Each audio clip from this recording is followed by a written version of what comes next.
एक ऐसी अदाकारा जिसने अपनी पहली फिल्म से ही दर्शकों के दिलों में एक खास जगह बना ली थी। रातों रात स्टार बनने के बाद भी ये एक्ट्रेस उस कामयाबी को, उस शोहरत को जी नहीं पाई जिसकी वो हकदार थी, क्योंकि इससे पहले फिल्म रिलीज हो पाती उस एक्ट्रेस ने सिनेमा जगत के एक सुपरस्टार से शादी कर ली। आपको अंदाजा हो ही गया होगा कि हमारा इशारा किसकी तरफ है। नमस्कार, डेली बज़ इंडिया में आप सभी का स्वागत है। मैं हूं आपके साथ नेहा वाली और आज की स्टोरी में हम बात कर रहे हैं एक्ट्रेस डिंपल कपाड़िया की। डिंपल के पिता चुन्नी भाई कपाड़िया एक धनी व्यक्ति थे जो अक्सर अपने घर पर फिल्मी सितारों को दावत दिया करते थे। ऐसे ही एक पार्टी में राज कपूर ने 13 साल की डिंपल को देखा।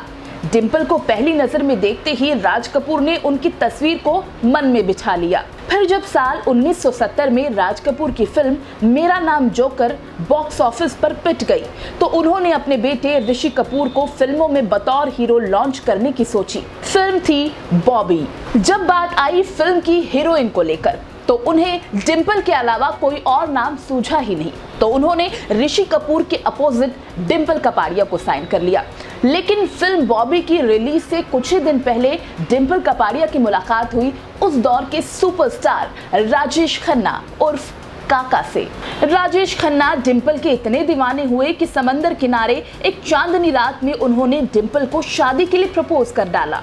उस वक्त डिंपल की उम्र 16 साल थी और राजेश उनसे करीब 15 साल बड़े थे। लेकिन डिंपल को ये सब कुछ सपने की तरह दिख रहा था।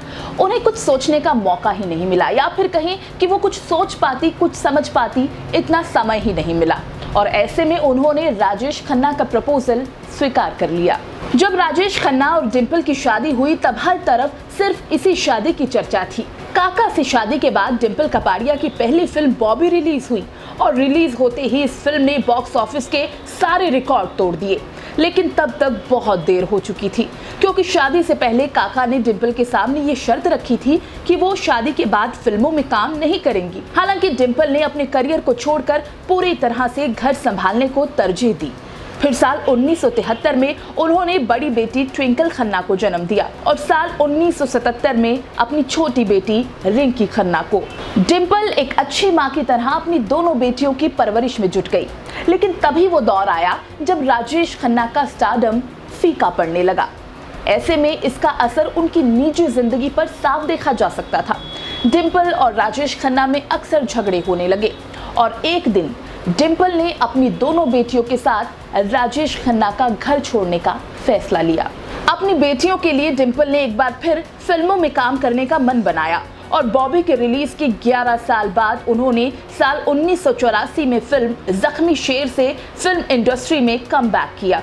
इस फिल्म में डिंपल कपाड़िया के हीरो थे राजेश खन्ना के दोस्त जितेंद्र।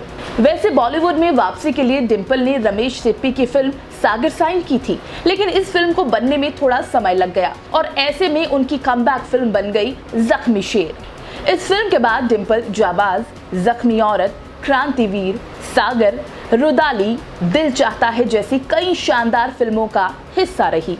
और वहीं डिंपल कपाड़िया ने कभी भी राजेश खन्ना का घर छोड़ने के बाद उन्हें तलाक नहीं दिया। धीरे धीरे समय के साथ दोनों के बीच की कड़वाहट भी कम होने लगी, लेकिन ना ही कभी दोनों एक साथ आए और ना ही कभी कोई एक दूसरे से दूर हुआ। कैसी लगी आपको हमारी ये स्टोरी? कमेंट बॉक्स में हमें जरूर बताएं और डेली बज़ इंडिया को लाइक और सब्सक्राइब करना बिल्कुल ना भूलें।